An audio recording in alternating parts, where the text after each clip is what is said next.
Hello बच्चों, तो कैसे हैं आप लोग। पिछली क्लास में हमने कैलोरीमेट्री और उष्मा स्थानांतरण का चालन विधि समझा था, उसमें बहुत सारे प्रश्न किए थे साहब। आज के क्लास में हम संवहन तथा विकिरण को समझेंगे। विकिरण के कई सारे नियम होते हैं, उसको समझते हुए सवाल सॉल्व करेंगे तथा केटीजी और थर्मोडायनेमिक्स का पार्ट थोड़ा स्टार्ट करेंगे। ठीक है बेटा, तो आइए स्टार्ट करते हैं संवहन। साहब रामलाल रोज खुद ही खाना बनाता। रामलाल के घर में गैस नहीं है, रामलाल लकड़ी से आग जलाता। ये देखो लकड़ी से रामलाल रोज आग जलाता। बहुत गरीब है रामलाल। और उसने क्या किया, लकड़ी के आग के ऊपर रख दिया एक बर्तन। लोहे का बर्तन है रामलाल का। लकड़ी का बर्तन होगा क्या, आग से जल जाएगा। कैसा बर्तन है, लोहे का। अच्छा प्लास्टिक का हो सकता है, वो भी जल जाएगा, है ना। तो लोहे का बर्तन लिया। लोहे का बर्तन इस आग से गर्म होगा और उष्मा को ऊपर स्थानांतरित करेगा। कौन से विधि से, चालन विधि से। सर क्यों, क्योंकि चालन विधि वो उष्मा स्थानांतरण का विधि होता है जहां पे किसी ठोस चालन के माध्यम से जाता है लेकिन उस माध्यम का कण स्थानांतरित नहीं होता। ठीक है, तो बर्तन चालन विधि से उष्मा ऊपर दिया और ऊपर है तुम्हारा पानी। सर खाना बना रहे उसमें पानी कैसे आएगा। अरे भाई रामलाल, बिना पानी का कुछ भी संभव नहीं है। मान लो आलू मटर गोभी करेला वरेला सब डाल दिया रामलाल ने और इधर आग लगाया, तो ऐसे ही करेला डाल देगा, आग लगाएगा तो जल जाएगा। पानी में वो पकता है, तो पानी गर्म करना है हमें। तो यहां वाला जो वाटर का मॉलिक्यूल है तुरंत उष्मा लेगा कि ऊपर वाला मॉलिक्यूल उष्मा लेगा। सर नीचे है, तुरंत ये वाला गर्म हो जाएगा। और जैसे यहां पे जो वाटर के मॉलिक्यूल है 2-3 मैंने बना लिए, गर्म होंगे। गर्म होने से क्या होगा कि गर्म होने से तुरंत से क्या होगा कि इसका एक्सपेंशन होगा, फैलेगा, और फैलेगा तो घनत्व कम होगा। जैसे ही उष्मा लेगा, उष्मा लेने से इसका विस्तार होगा, विस्तार होने से घनत्व कम होगा, और घनत्व कम होने से ये क्या होगा, साइड वाइज भागेगा, इधर भागेगा, इधर ऐसे, सॉरी ये ऊपर भागेगा। अच्छा सर ये ऊपर जाएगा, हाँ ये ऊपर जाएगा। अगर ये ऊपर गया तो यहां वाला मॉलिक्यूल, इसके जगह को खाली करने के लिए कौन आएगा, साइड से ये वाला मॉलिक्यूल आएगा। साइड से ये वाला मॉलिक्यूल इसके जगह को खाली करने आएगा। अच्छा सर ठीक है, साइड से ये मॉलिक्यूल जगह को खाली करने आएगा। ये भी उष्मा ले रहा तो ये भी ऊपर जाएगा, साइड से ये जगह खाली करने आएगा। अब जो ऊपर गया, यहां पे जगह खाली हुआ, इसके वो कौन भरेगा, यहां से नीचे आएगा। इसके जगह कौन भरेगा, ये ऐसे घूम के आएगा। यहां पे क्या होगा कि ये मॉलिक्यूल जो था वो ऊपर उठ के गया यहां पे, तो इसके जगह को भरने ये आ गया, तो इसके जगह को भरने ये वाला मॉलिक्यूल आएगा, तो ये ऐसे आएगा। तो इसको कहते हैं संवहन साइकिल। सर ये संवहन साइकिल से भी सवाल पूछते हैं कि हाँ, इस पे सवाल क्या पूछ सकते हैं, बहुत आसानी से मैं बताता हूं। देखो क्या होगा कि जस्ट आग के ऊपर जो द्रव है उसमें एरो नीचे कर देंगे। बताओ सही संवहन साइकिल है क्या। नहीं, संवहन साइकिल में जो कण उष्मा लेगा उसका होगा विस्तार। विस्तार होने का मतलब घनत्व कम, और घनत्व कम होने के कारण गुरुत्वाकर्षण के कारण वो ऊपर उठता है। कम घनत्व हो तो गुरुत्वाकर्षण के कारण वो ऊपर उठता है, तो ऊपर उठ के यहां गया। तो ये है संवहन साइकिल। ऐसे ऐसे ये पूरा मॉलिक्यूल क्या हो जाएगा, ऊपर उठेगा। यहां से ऊपर जाएगा तो इसके जगह खाली करने ये आएगा, ये संवहन साइकिल बनता है। ठीक है, तो संवहन के लिए क्या जरूरी है, गुरुत्वाकर्षण। अच्छा गुरुत्वाकर्षण मुक्त निकाय अगर है, बिना गुरुत्वाकर्षण का निकाय, बिना गुरुत्वाकर्षण के संवहन संभव नहीं है। संवहन संभव नहीं है, संभव नहीं है।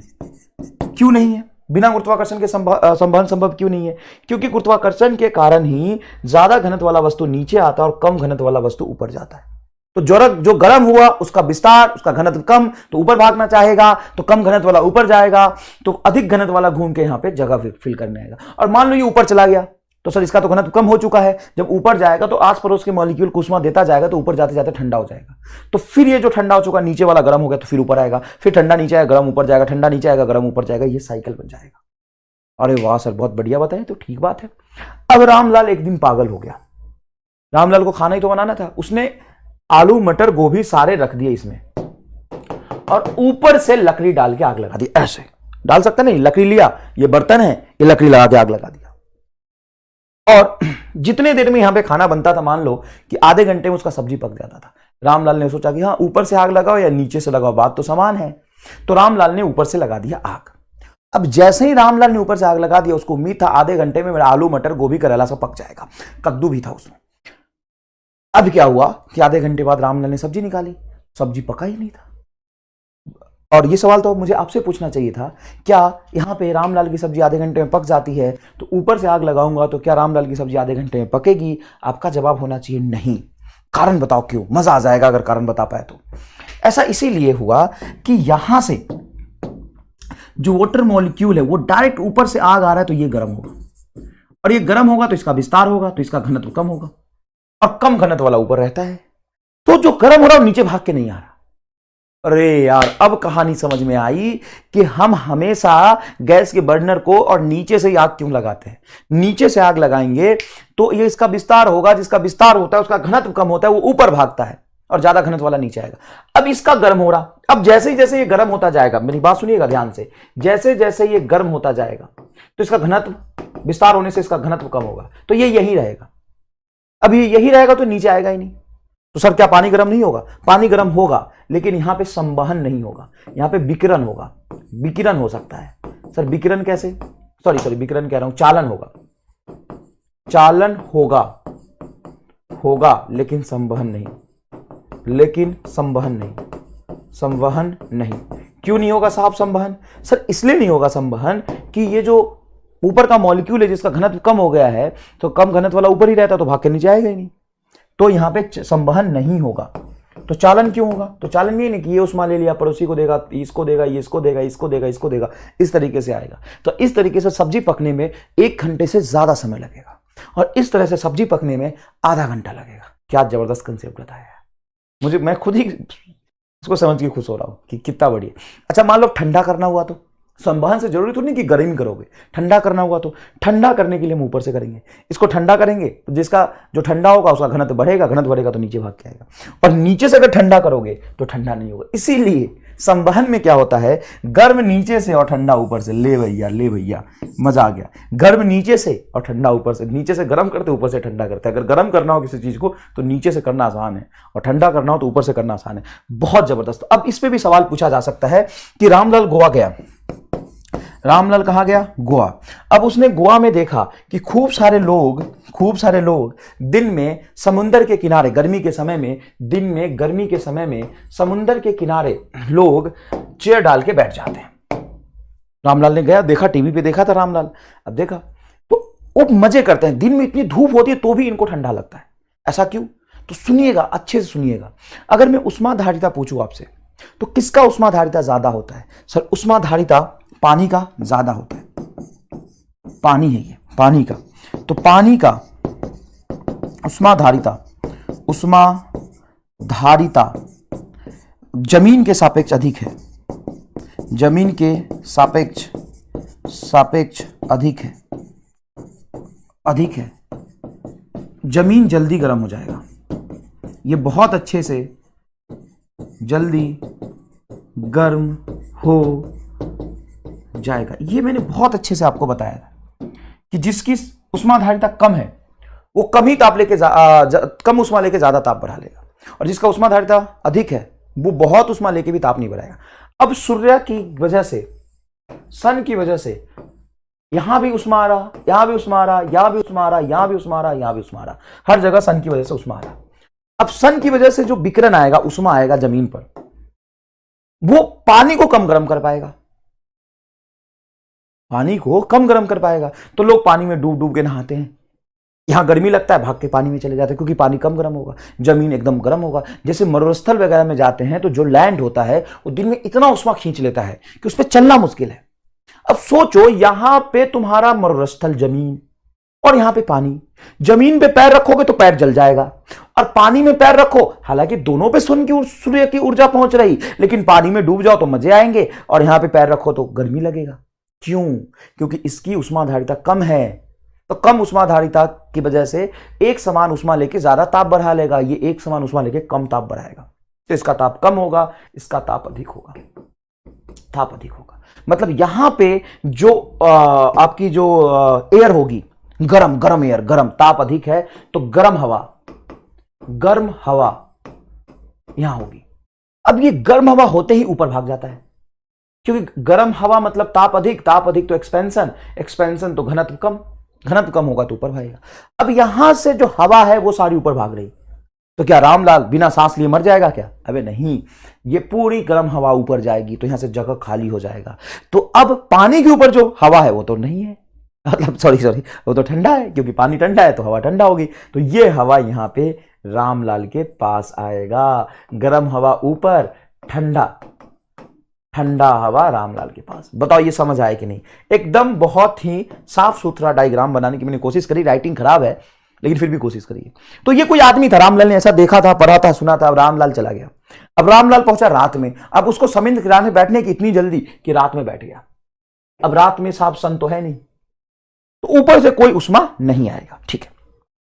अब समुद्र अधिक गर्म होगा, अधिक उष्मा उत्सर्जित करेगा, उष्मा उत्सर्जित करेगा।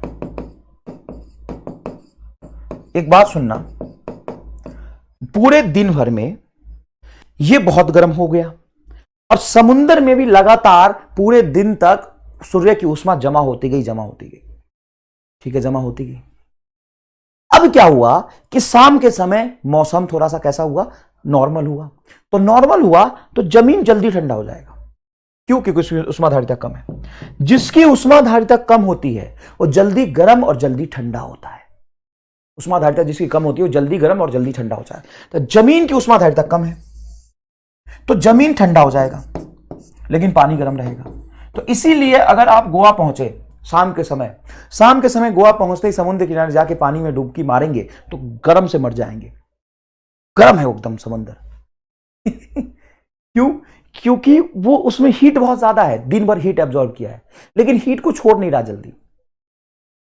क्यों जल्दी नहीं छोड़ा? उष्माधारिता ज्यादा स्टोर करके रख रहा है, धीरे धीरे ही ताप कम कर रहा है और इसका उष्माधारिता कम है तो एकदम जल्दी ठंडा हो जाएगा। तो शाम के समय इधर का माहौल ठंडा रहेगा, उधर का माहौल गर्म रहेगा।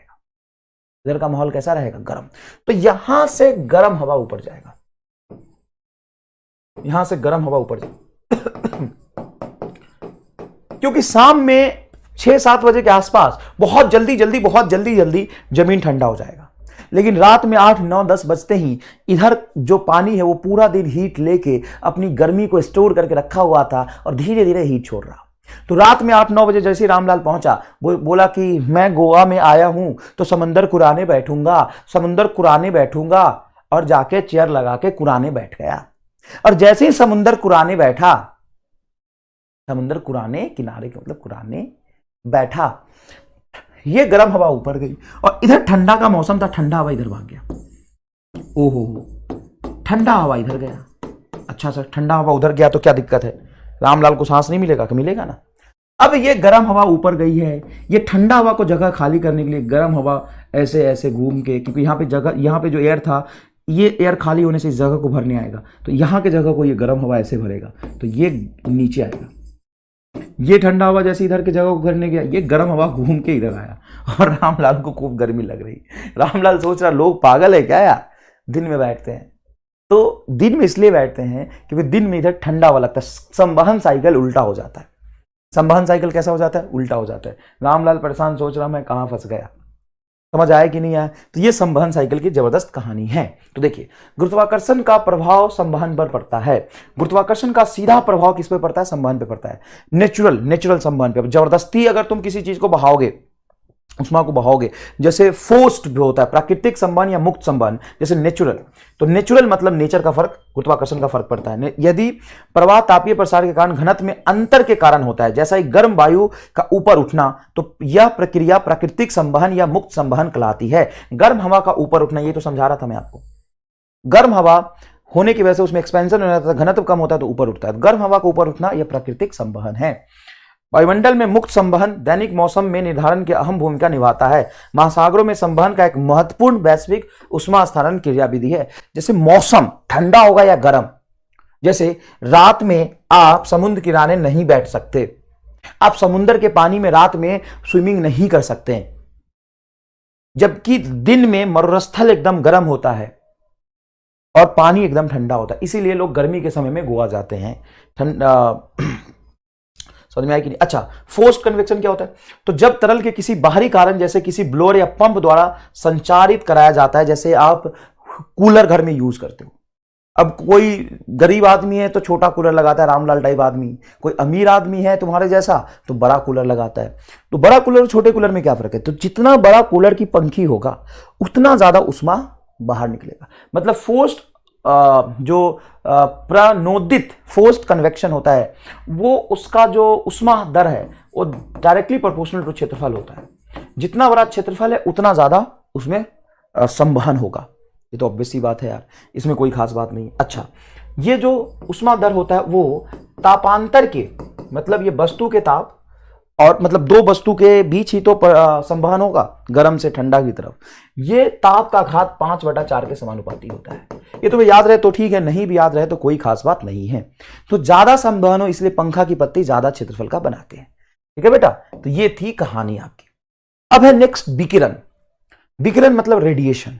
जैसे आप इलेक्ट्रोमैग्नेटिक वेव 12th क्लास में पढ़े होंगे, उस इलेक्ट्रोमैग्नेटिक वेव का मैं दृश्य प्रकाश विजिबल लाइट पूछूं ये क्या है, तो आप बोलेंगे सर ये इलेक्ट्रोमैग्नेटिक वेव है।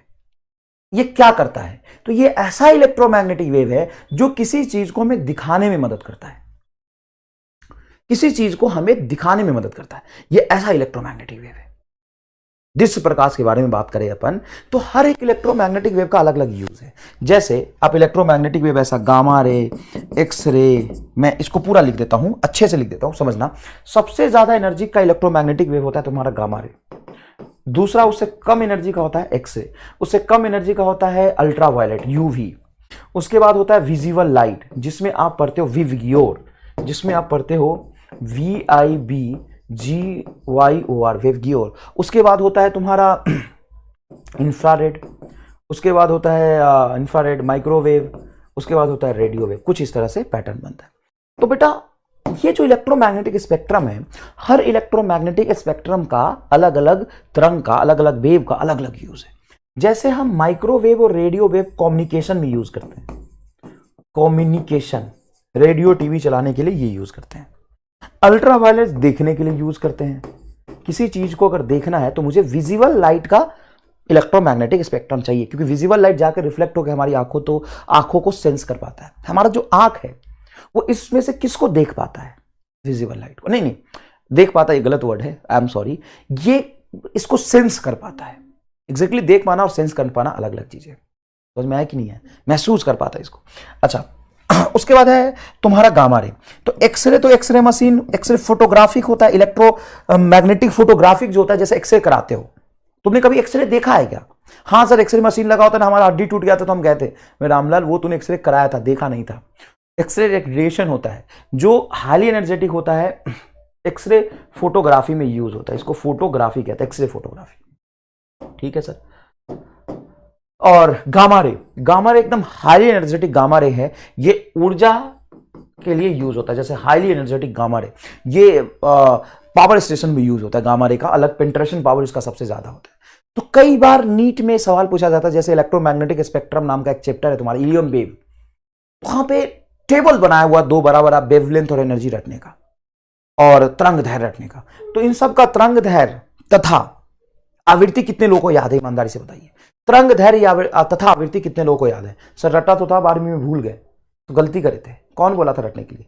सर टीचर बोला था, मास्टर बोला था, एनसीईआरटी में रट लो। गलत बोला था, नहीं रटना है। लेकिन इससे सवाल आता है, सर नहीं रटेंगे तो फिर सवाल कैसे करेंगे? तो ध्यान से सोचना, इसका जो वेवलेंथ होता है वो एक ऑर्डर में होता है। हाँ सर, ऑर्डर में होता है। अब वेवलेंथ तुमसे आवृत्ति पे और वेवलेंथ पे सवाल पूछता है, लेकिन आवृत्ति और वेवलेंथ याद रखना मेरे लिए तो कभी संभव नहीं हुआ यार, बहुत मुश्किल होता, तो भूल जाते हैं। तो एक जबरदस्त तरीका बताता हूं तुम्हें, इसका एनर्जी याद रख लो। और इसका एनर्जी याद रखना तो छोड़ो, तुम्हारे लिए भूलना मुश्किल होगा। पक्की बात है क्या सर? हाँ पक्की बात है। सर आप मॉडर्न फिजिक्स पढ़ा रहे हो क्या? सर ये तो मॉडर्न फिजिक्स और उसमें पढ़ना है, इलेक्ट्रोमैग्नेटिक स्पेक्ट्रम में। देखो बेटा, जो काम की चीज है ना, जहां आ जाए वहां बता देना चाहिए। तो फटाफट देखो, ये होता है 1 इलेक्ट्रॉन वोल्ट, ये होता है तुम्हारा 10 to 100 इलेक्ट्रॉन वोल्ट, ये होता है तेरा किलो इलेक्ट्रॉन वोल्ट, ये होता है तेरा मेगा इलेक्ट्रॉन वोल्ट, ये इंफ्रारेड होता है तेरा 10 to the power -1 electron volt, ये तेरा होता है 10 to the power -6 electron volt के ऑर्डर में। और रेडियो माइक्रोवेव और रेडियो हो जाता है नैनोमीटर के ऑर्डर में।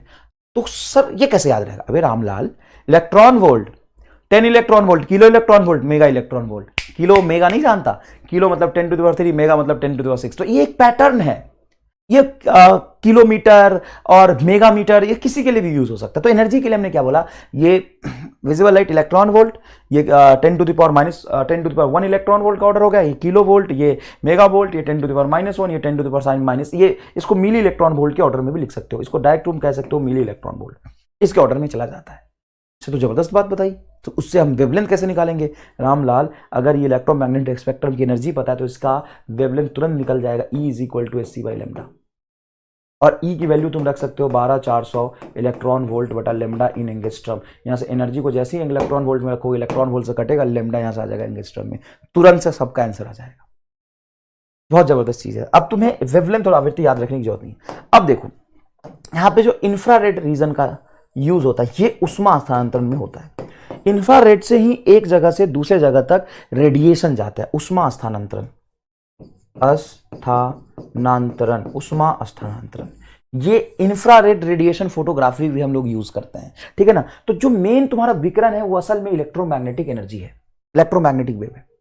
ये इलेक्ट्रोमैग्नेटिक वेव जो है, ये जो इलेक्ट्रोमैग्नेटिक वेव है वो इंफ्रारेड रीजन का इलेक्ट्रोमैग्नेटिक है, जिससे हम हीट महसूस करते हैं। जैसे हम यहां पे बैठे हैं, सन से हीट आ रही, तो हम जिससे गर्मी महसूस करते हैं ना, वो इंफ्रारेड रीजन का है, जिससे हम तक गर्मी पहुंचता है।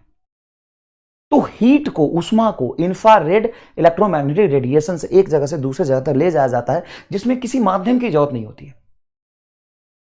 कोई माध्यम नहीं चाहिए, माध्यम नहीं चाहिए।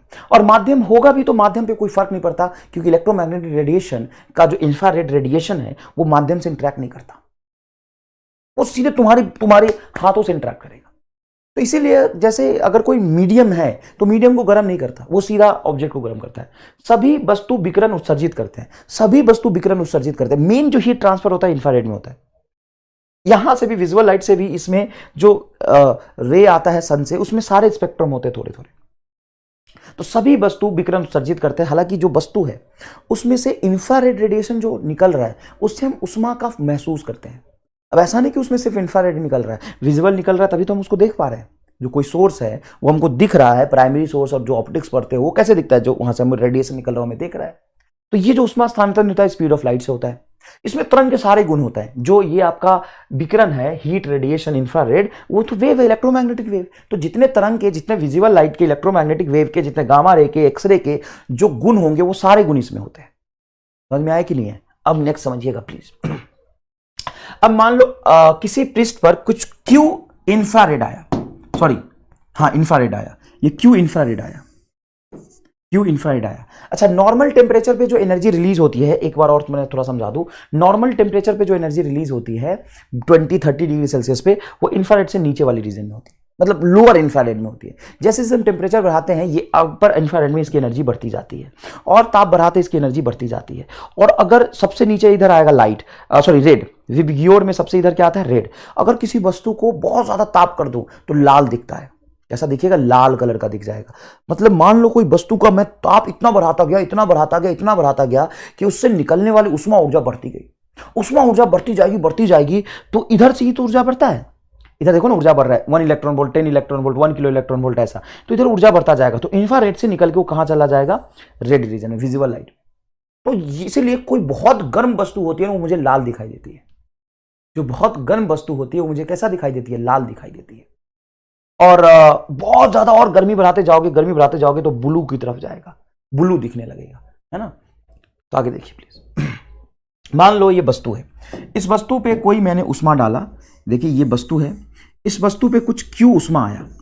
अब इस वस्तु का जो गुण होगा, टोटल आपतित उष्मा का कुछ हिस्सा ये परावर्तित कर देगा। मैंने अभी बोला था कि इसमें परावर्तन का गुण होता है, तरंग के सभी गुण होते हैं, इसमें परावर्तन, अपवर्तन सबके गुण होते हैं।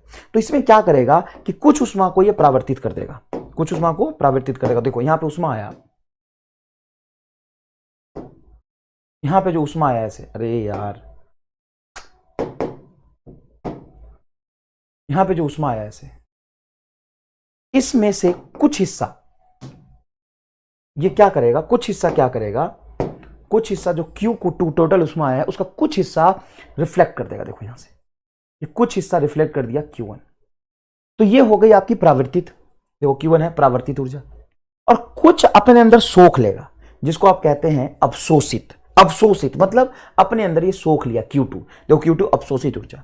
और कुछ वो बाहर निकाल देगा, उत्सर्जित कर, ट्रांसमिट कर देगा, जिसको पारागमित ऊर्जा कहते हैं। जो आया था उधर से Q, उसमें से Q3 बाहर निकाल दिया। तो ये तो नॉर्मल सी बात हो गई।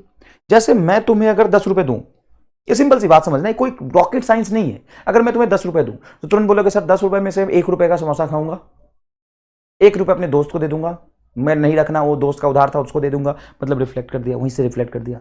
1 रुपए का समोसा खा गया, मतलब समोसा खाने के लिए किसी को दे दिया, और कुछ रुपए बचा के रख लिए। तो obvious सी बात है, जो उष्मा आएगा उसको कुछ करेगा वो परावर्तित, कुछ करेगा अवशोषित और कुछ कर देगा ट्रांसमिट, परागमित। अब जो यहां पे कुल आपतित ऊर्जा था उसका कितना हिस्सा परावर्तन हुआ, तो परावर्तन का हिस्सा था Q1, तो Q1 बटा Q आ गया तुम्हारा परगम्यता, मतलब परावर्तकता। ये पृष्ठ की परावर्तकता, मतलब हिंदी में थोड़ा सा मुश्किल होता है, इसको कहते हैं रिफ्लेक्टेंस, वस्तु की रिफ्लेक्टेंस। और अलग अलग वस्तु की रिफ्लेक्टेंस अलग अलग होगी। जैसे मैं खड़ा हूं तो जो उष्मा आया उसमें से ज्यादातर मेरी बॉडी ऐसी है कि ज्यादातर उष्मा पकड़ के रख लेता है। और कोई एकदम काला आदमी है ना, मैं गोरा हूं थोड़ा, कोई काला आदमी है वो बैठा, तो सूर्य से जो ऊर्जा आएगी ना वो ज्यादातर अवशोषित कर रहा है वो, और रिफ्लेक्ट कम कर रहा है, तो उसकी अवशोषित क्षमता ज्यादा होगी। देखो देखो Q2 जो अंदर रख लिया तो Q2 बटा Q बराबर A, इसको कहते हैं अवशोषित क्षमता, एब्जॉर्बिटिविटी A। और कुछ उष्मा उसने ट्रांसमिट कर दिया था। ट्रांसमिट का मतलब होता है परगम्यता, कितना हिस्सा परगम्यता हुआ, तो Q3/Q, इसको कहते हैं ट्रांसमिटेंस। अब अगर मैं इन तीनों इक्वेशन को जोड़ दूं, कोई खास बात नहीं है, इन तीनों इक्वेशन को, 1 को 2 को और 3 को जोड़ दूं, तो जोड़ने से आएगा एक तरफ R plus A plus T, इधर वाला टर्म, और इधर वाला टर्म आ जाएगा तुम्हारे नीचे Q, नीचे आ जाएगा Q, और ऊपर आएगा Q1 plus Q2 plus Q3। और एक समीकरण आप यहां से देख सकते हैं कि जितना एनर्जी आया है उसमें से इधर गया, इधर गया, इधर गया, ऊर्जा संरक्षण का सिद्धांत हम फॉलो करें तो ये Q के बराबर होगा, तो ये आ जाएगा आपका 1, मतलब R plus A plus T बराबर होता है 1। और ये बहुत आसान सी बात है। कई बार एग्जाम में आपको क्या करेंगे, रिफ्लेक्टेंस दे देंगे, मतलब प्रवक्ता दे देंगे, अवशोषकता दे देंगे और परगम्यता पूछेंगे परगम्यता पूछेंगे, तो इन तीनों का सम R plus A plus T बराबर क्या आ जाता है 1। ये कोई खास बात नहीं है, बहुत आसान है। अब ये तो बात हो गई कि जो उष्मा आएगा उसमें से कितना हिस्सा अंदर रखेगा, ये अवशोषकता हो गई, कितना हिस्सा रिफ्लेक्ट कर दिया उसी समय, ये क्या हो गया था, ये रिफ्लेक्टेंस हो गया, परावर्तकता हो गया, और जितना पास कर देगा वो हो गया था परगम्यता। इन तीनों का सम एक होगा, ये तो सही बात है। लेकिन ये तो आपतित ऊर्जा का हुआ ना, वस्तु के अंदर भी तो ऊर्जा है, तो ध्यान से सुनना मैं क्या कह रहा हूं। जैसे कभी कभी किसी के पास बैठोगे और बैठे बैठे तुम्हें महसूस होगा ये बड़ा गर्म है, ही इज वेरी हॉट। अरे वेरी हॉट का मतलब क्या है पता है, उससे उष्मा बाहर निकल रही, हमसे नहीं निकल रही, नहीं बाबा तुमसे भी निकल रही। दुनिया में जितने भी लिविंग और नॉन लिविंग थिंग्स हैं, जितने भी लिविंग और नॉन लिविंग, सबके अंदर से उष्मा उत्सर्जित हो रही विकिरण के फॉर्म में। सर मैं यहां पे बैठा हूं तो मैं तो किसी क्षण को नहीं पकड़ा, तो मेरे से ऊर्जा कैसे जाएगी, तो चालन नहीं हो रहा, संवहन नहीं हो रहा, तुम्हारे बॉडी से रेडिएशन हो रहा, विकिरण हो रहा। और दुनिया में जितने भी वस्तुएं सब किसी न किसी ताप पर हैं, और उस ताप पे होने की वजह से, ताप पे हैं होने की वजह से बाहर का ताप कुछ और है, तुम्हारी बॉडी का ताप कुछ और है, तो तुम रेडिएशन बाहर निकाल रहे हो। जैसे हम कंबल ओढ़ लेते हैं, कंबल ओढ़ लेते हैं, तो हम कंबल हमें गर्मी देता है कि हम कंबल को गर्मी देते हैं, बताओ। कंबल हमें गर्मी देता है कि हम कंबल को गर्मी देते हैं। मान लो ठंड के समय में मैं कंबल ओढ़ के आराम से बैठ गया, रामलाल बैठा है कंबल ओढ़ के, तो कंबल रामलाल को गर्मी दे रहा कि रामलाल कंबल को गर्मी दे रहा, बताओ आराम से सोचिए। अब तुम्हारा जो बॉडी के अंदर है ना वो ताप अधिक है, तो तुम्हारे बॉडी से ऊर्जा निकल रही, और तुम्हारी बॉडी से जो ऊर्जा निकल रही है ना कंबल को गर्म कर रही। और अगर कंबल को गर्म कर रही है तो मैं कंबल नहीं ओढ़ूंगा, तो कंबल नहीं ओढ़ोगे तो तुम्हारे अंदर बहुत, बाहर में तुम्हारे वातावरण में बहुत ठंड है, तो तुमसे जो ऊर्जा निकलेगी वो बाहर जल्दी जल्दी भागेगी, तो तुम्हें ठंडा लगेगा। तो सर कंबल क्या करता है, कंबल है एकदम बुरा चालक, मतलब तुम्हारे से जो हीट निकला है, कंबल जैसे तुम ऐसे हो रहे हो तो कंबल की ये परत गर्म हो जाएगा। तुम ओढ़ के रखना, कभी भी कंबल ओढ़ के रहो आधे घंटे तक, और महसूस करना कि आंतरिक परत गर्म हो गया और बाहर वाला ठंडा रह गया।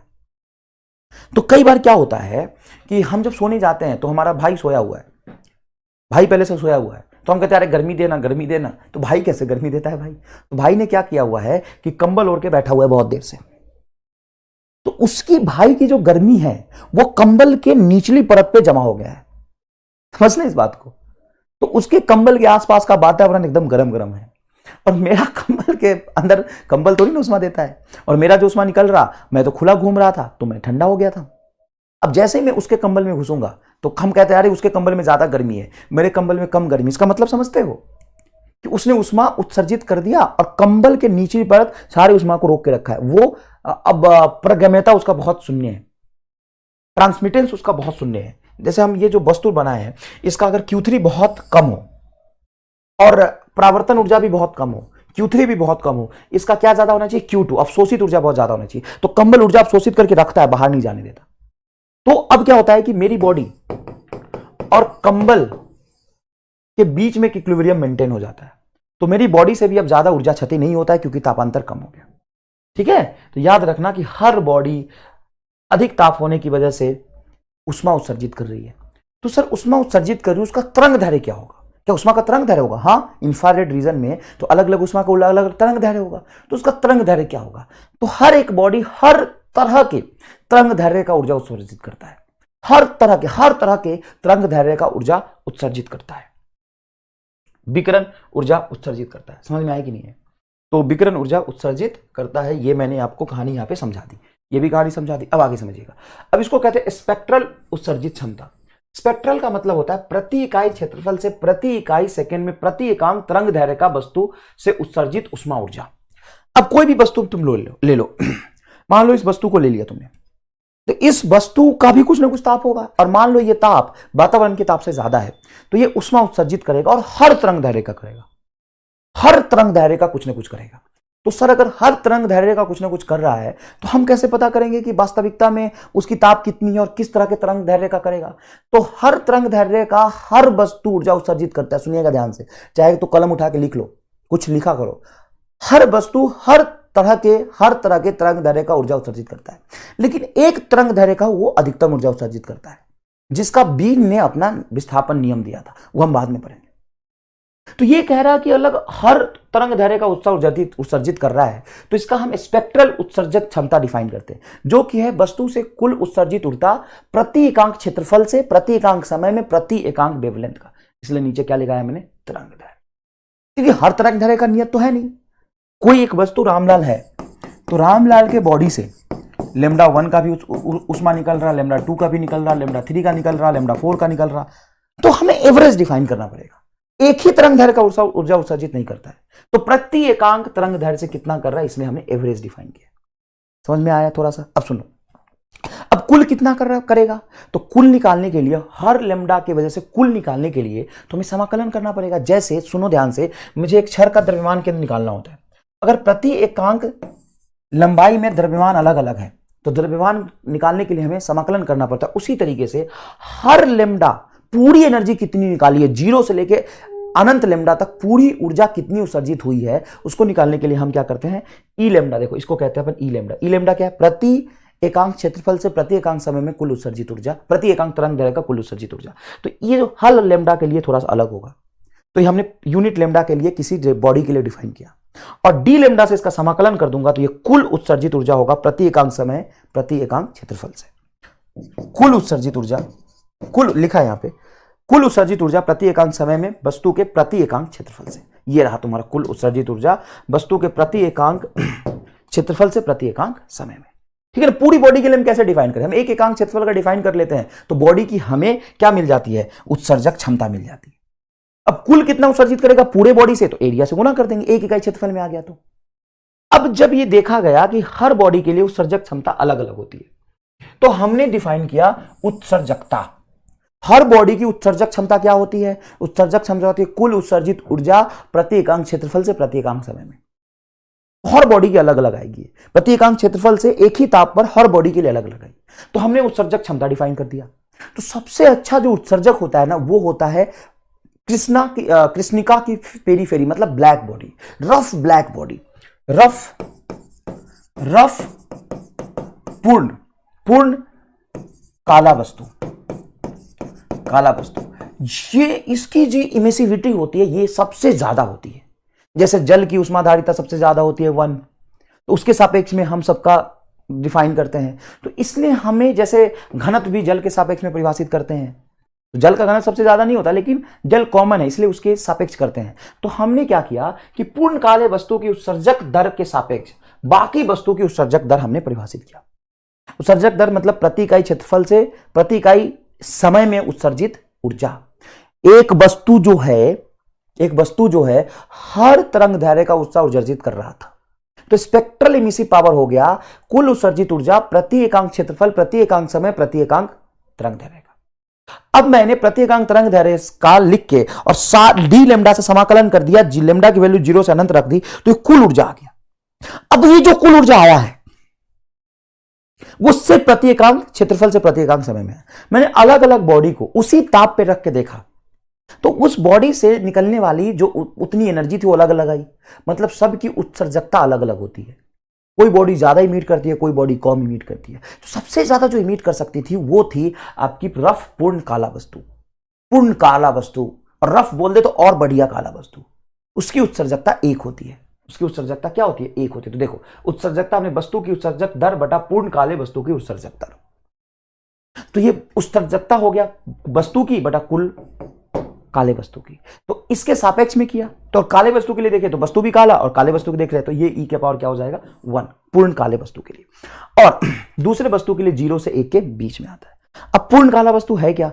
पूर्ण काला वस्तु सभी आपतित विकिरण को अवशोषित कर लेता है, सभी आपतित विकिरण को अपने अंदर एब्जॉर्ब कर लेता है, और जब उसका ताप बढ़ाओ तो सभी तरंग दैर्घ्य का जितना ऊर्जा अवशोषित किया था सबको भगा देता है।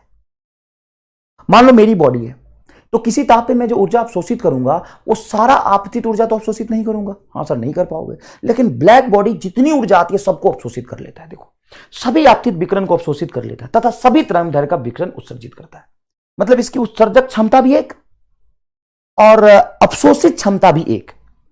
देखो, उत्सर्जक क्षमता भी एक, देखना है ध्यान से, उत्सर्जक क्षमता भी एक और अवशोषित क्षमता भी एक। तो इसका ट्रांसमिटेंस और रिफ्लेक्टेंस क्या हो जाएगा? 0। ना तो ब्लैक बॉडी पे गिरने वाला विकिरण ना तो रिफ्लेक्ट होता है, ना तो परागमित होता है, ना तो परावर्तक होता है, ना तो उसे पास करता है, सारा स्टोर हो जाता है। तो कुल स्टोर ऊर्जा सबको जितना आया सबको एब्जॉर्ब कर लिया काला वस्तु।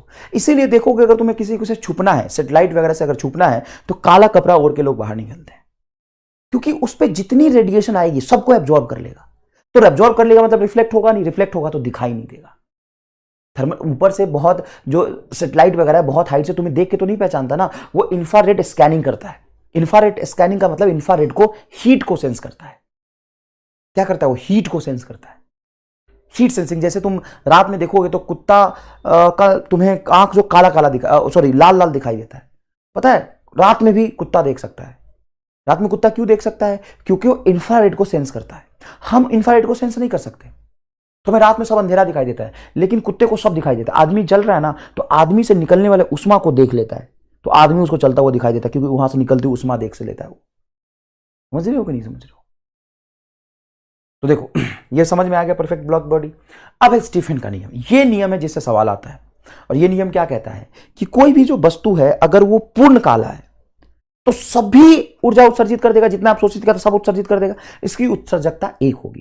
तो पूर्ण काले वस्तु के लिए प्रति एकांक क्षेत्रफल से, पूर्ण काले वस्तु के लिए प्रति एकांक क्षेत्रफल से, मान लो ये पूर्ण काला वस्तु मैंने स्फेरिकल लिया है, इस स्फेरिकल वस्तु से मान लीजिए कि r त्रिज्या का है, तो प्रति एकांक क्षेत्रफल से प्रति एकांक समय में जो ऊर्जा निकलेगी, मतलब मैं कह रहा हूं E/A × T, प्रति एकांक क्षेत्रफल से, मतलब कुल क्षेत्रफल से ऊर्जा E निकला है, तो प्रति एकांक से E से भाग कुल क्षेत्रफल से E निकला है, A से A निकला, पूरे क्षेत्रफल A से E ऊर्जा निकला है, तो A से भाग दे दूंगा तो प्रति एकांक क्षेत्रफल से हो जाएगा। प्रति एकांक समय में, एकांक समय में इसलिए देखते हैं कि 1 घंटे में कुछ भी ऊर्जा निकलेगी, 2 घंटे में कुछ निकलेगी, तो हम एक एकांक समय का देख लेते हैं। 4 घंटे का निकालना हुआ तो 4 घंटे से गुना कर देंगे। तो प्रति एकांक क्षेत्रफल से प्रति एकांक समय में निकलने वाला जो ऊर्जा होता है वो ताप के घात 4 के समानुपाती होता है। ताप के घात 4 के समानुपाती, ये लिखा है। इसके परम ताप के चतुर्थ घात के समानुपाती होता है। और यह है आपका बिन्स नियतांक, वो वस्तु के गुण को बताता है। अब हर वस्तु पूरी तो ऊर्जा नहीं निकाल सकता, और ऐसे भी आप यहां पे लिख रहे हो ऊर्जा बटा क्षेत्रफल गुना समय, और उधर लिख रहे हो ताप का घात 4, तो बीमा बताने के लिए भी तो एक आएगा, जैसे F बराबर G m1m2/r² होता है, तो एक G तो नियतांक है, इसलिए यहां पे ये समानुपाती चिन्ह हटाते हैं तो यहां पे आता है बीन नियतांक। तो E/AT = सिग्मा T का पावर 4। सिग्मा, सर अब तुम कहोगे सर इसमें तो E लिखा है, आपने वहां पे A और T से भाग दिया है, तो मैंने E को माना मान लो कुल ऊर्जा, ये मान लो कुल ऊर्जा है, ये कुल ऊर्जा नहीं लिखा होगा, देखना ये क्या लिखा होगा, E प्रति एकांक क्षेत्रफल से प्रति एकांक समय में विकृत ऊर्जा, देखो E लिख लिया है, जिसको हम उत्सर्जक क्षमता कहते हैं। प्रति एकांक क्षेत्रफल से प्रति एकांक समय में निकलने वाले ऊर्जा को उत्सर्जक क्षमता कहते हैं। तो ये उत्सर्जक क्षमता है। मैं चाहूं तो लिख देता हूं यहाँ पे ई को उत्सर्जक क्षमता, मैं भी वही लिख देता हूं, ई उत्सर्जक क्षमता है। तो उत्सर्जक क्षमता टी का घात 4 के समानुपाती होगा। यहाँ पे बीम्स कांस्टेंट आ जाता है सिग्मा, और सिग्मा की वैल्यू इतनी जबरदस्त है ना। देखो कई बार बच्चा पढ़ लेता है लेकिन उसको उस नजरिए से नहीं देखता है। सिग्मा की वैल्यू बताऊं मैं मुझे जीवन भर के लिए याद रहेगा ये, ऐसे मैंने इसको देखा, तुम्हें भी जीवन भर के लिए याद रहेगा। तू सिग्मा की वैल्यू भी बताता हूं मैं, और तू भूल के दिखा दे, कहना कि कल मैं सर भूल गया, कह देना कि मैं भूल गया। देखो सिग्मा की वैल्यू होती है 5.6 5.67 10 का घात -8 5 6 7 8। देख सिग्मा की वैल्यू कितनी जबरदस्त है, 5 6 7 8, एकदम सीरीज में 5 6 7 8। सर इसका इकाई क्या होगा? तो ये क्या है तुम्हारा जूल पर मीटर स्क्वायर पर सेकेंड केल्विन का पावर 4। देख ले कहीं लिखा होगा, देख वोट मतलब जूल पर सेकेंड पर मीटर स्क्वायर केल्विन का पावर -4। देखिए सिग्मा। अब ये तो पूर्ण काला वस्तु के लिए हो गया। अगर किसी और वस्तु के लिए देखेंगे तो उसके लिए एक टर्म और इमिसिविटी में जोड़ना पड़ेगा। पूर्ण काले वस्तु के लिए हमने जो भी डिफाइन किया है, पूर्ण काले वस्तु के लिए हमने जो भी डिफाइन किया है उसका ई से गुना कर दूंगा। पूर्ण काले वस्तु की उत्सर्जक क्षमता गुना ई, ये किसी भी वस्तु के लिए आ जाएगी। तो ये जो लॉ है बीम्स का, वो किसी भी वस्तु के लिए अगर मैं तो वस्तु से उत्सर्जन की दर, तो वस्तु से उत्सर्जन की जो दर है वो जाएगी आपका उत्सर्जन की दर। ये है उत्सर्जन उत्सर्जित क्षमता थी, ये प्रति इकाई प्रति एकांक क्षेत्रफल में। क्षेत्रफल को उधर ले जाओ तो बेटा ये क्षेत्रफल से देखो क्या हो गया, बाह्य पृष्ठीय क्षेत्रफल, ये बाहर की क्षेत्रफल आ गई। तो बाहर की पृष्ठीय क्षेत्रफल के समानुपाती हो जाएगा, ए से गुना करेंगे। और याद रखिए चाहे विकिरण वस्तु खोखली हो या ठोस हो, सूत्र में केवल बाहरी पृष्ठीय क्षेत्रफल आपको लेना है। तो बताओ उष्मा का दर, वस्तु से उत्सर्जित की दर मतलब उष्मा का दर, उष्मा का मतलब दर का मतलब हो गया उष्मा बटा क्षेत्रफल। उष्मा का दर का मतलब हो गया उष्मा बटा क्षेत्रफल। तो बताओ सॉरी उष्मा बटा समय, आई एम सॉरी, दर मतलब शक्ति, ऊर्जा, उसमें ऊर्जा बटा प्रति एकांक समय में निकलने वाले जो मान होगा वो होगा सिग्मा ए टी का पावर 4। अब ये काले वस्तु के लिए, पूर्ण काले वस्तु के लिए, पूर्ण काले वस्तु के लिए, और पूर्ण काले वस्तु के लिए जो भी उत्सर्जक क्षमता आती है उसमें सिग्मा से गुना कर दोगे तो किसी भी वस्तु का प्रति एकांक समय में निकलने वाला जो प्रति एकांक समय में निकलने वाला जो ऊर्जा है, उष्मा ऊर्जा प्रति एकांक समय, क्योंकि ये क्षेत्रफल अब उधर ले गया मैं, तो ये हो जाएगा ई सिग्मा ए टी का पावर 4। अगर गोला लिया तो ए को रख सकते हो तुम पाई आर स्क्वायर। ये किसी भी वस्तु के लिए, किसी भी वस्तु का जो ई होता है वो 0 से लेके 1 के बीच होता है। तो ये बेटा किसके लिए? किसी भी वस्तु के लिए।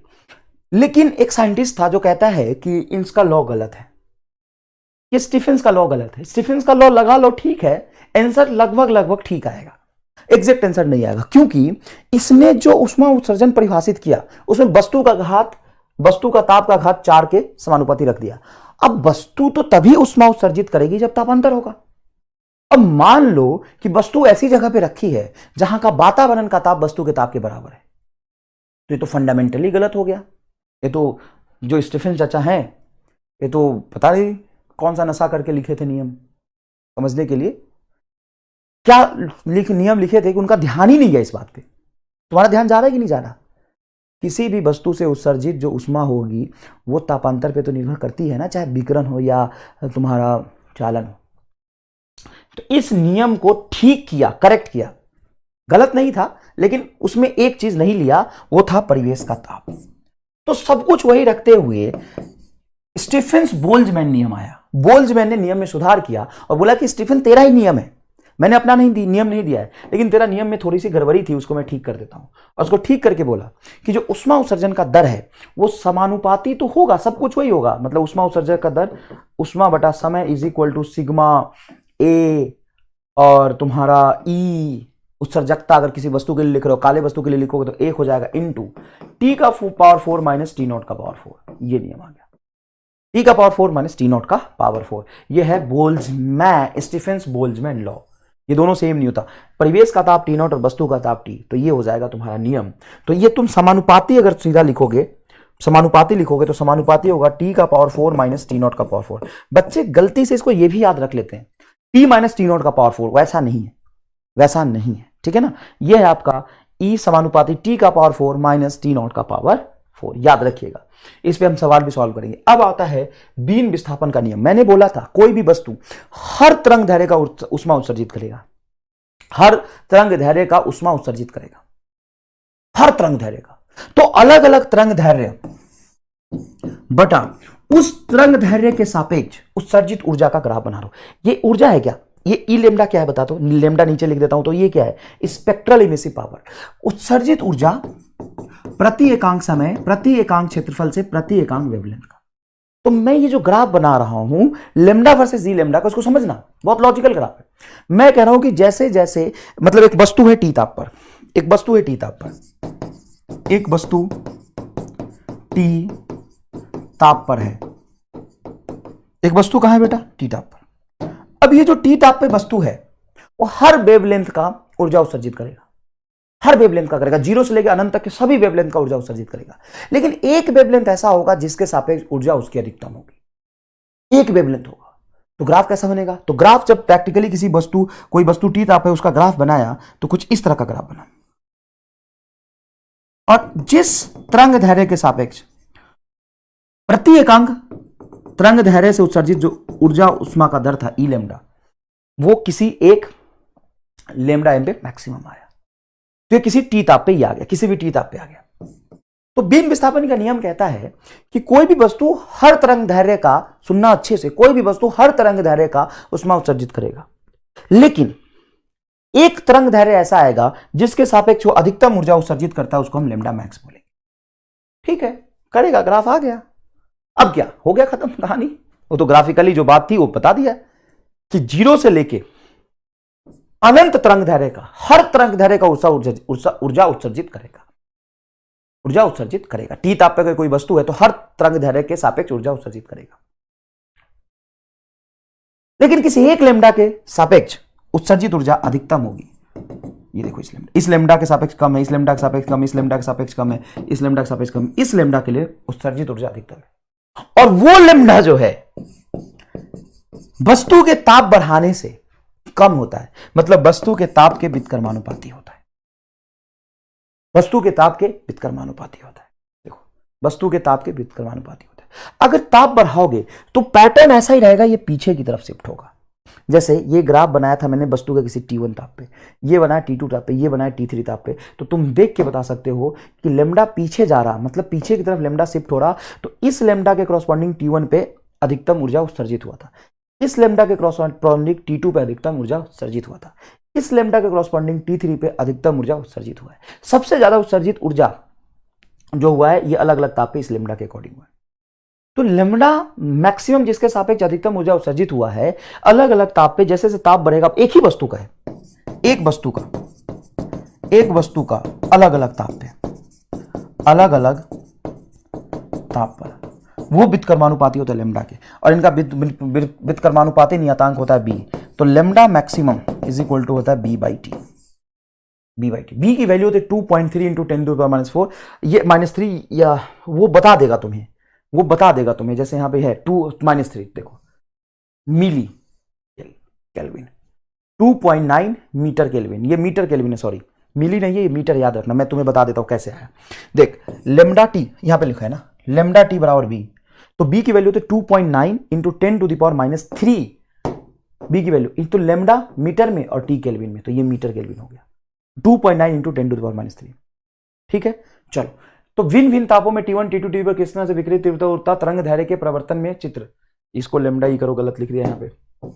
लेमडा ई वह तरंग दैर्ध्य के परिवर्तन को दर्शाता है। चित्र में लेमडा M1, लेमडा M2 तथा लेमडा टी क्रमशः T1 T2 T3 पर तापों पर अधिकतम तीव्रता के संगत तरंग दैर्ध्य है, अधिकतम तीव्रता के संगत तरंग दैर्ध्य है। जैसे ताप बढ़ाया जाता है, उच्च तीव्रता के संगत तरंग दैर्ध्य घटती है।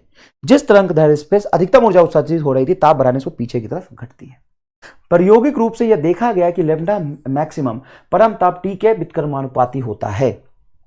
ठीक है, परम ताप T के व्युत्क्रमानुपाती होता है। तो यह बात समझ में आ गया।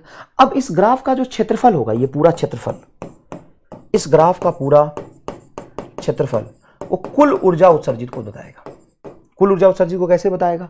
तो ग्राफ का क्षेत्रफल का मतलब होता है समाकलन y के एक्स से सापेक्ष।